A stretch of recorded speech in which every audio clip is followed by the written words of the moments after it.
Dementia affects an estimated 46 million people worldwide, and 7.7 million new cases are diagnosed each year. So, what is dementia?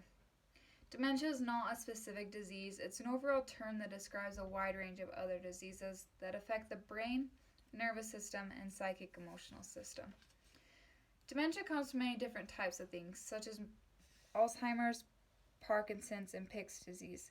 Some other causes are chronic infections, head trauma, and strokes. These are just a few of the many causes of dementia. Now, let's talk about symptoms and signs of the disease. The main symptom that comes to mind when you hear the word dementia is memory loss. And yes, this is a symptom, but others include impaired abstract thinking, impaired judgment, inability to use or comprehend language, inability to recognize familiar objects, increased agitation and anxiety, and inability to perform complex movements. Symptoms start slowly and get progressively worse. Patients sometimes notice and become frustrated. Now let's go on to cures for dementia. Unfortunately, there's no cure for dementia yet.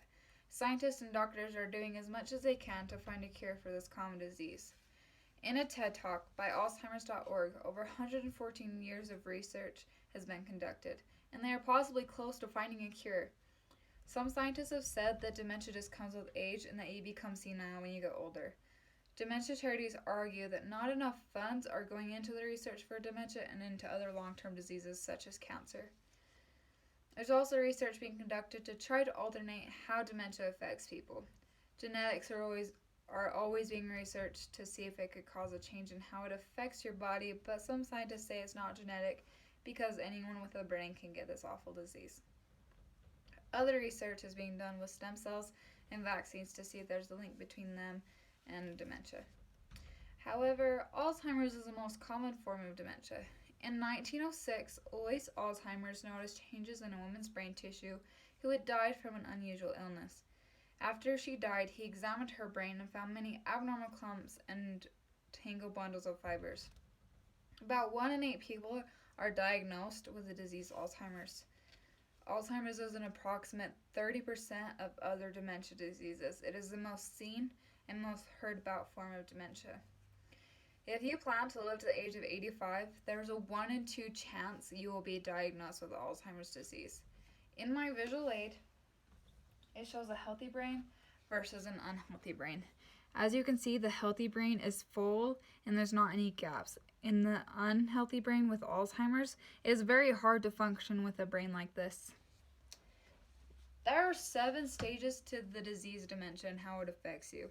In stages 1 through 4 are when mild and moderate changes start to occur. This is misplacing items, forgetting simple things, and by stage 4 they will begin to forget things about themselves as well as repeating things over and over again with confusion. I work as a CNA in an assisted living center, and we have a memory side that's dementia and Alzheimer's patients, so I've actually had experience with this. But we have a resident. When he first came, I had just really started working there. But he was just fine. He was independent and able to do everything on his own. And now he's on memory side because he can't remember anything about himself. And he's always confused, asking what time it is, what time dinner is, and we just ate 20 minutes ago, so we have to explain that to him. And it really just breaks my heart because you can see that he's becoming upset, and his family, it just breaks my heart because they come visit him all the time and he's not able to remember who they are. In stages 5 through 7 are when big changes start to occur, such as not remembering faces, what day or season it is. It may progressively worsen to the point where they are no longer able to speak, walk, eat, and have no control in what they do or how they feel. Concluding with dementia and what we should do. The number of dementia cases is rising with our population. There's new cases diagnosed each day. So we need to watch for the symptoms and watch out for our family members. And remember, you are at risk for this awful disease. Thank you.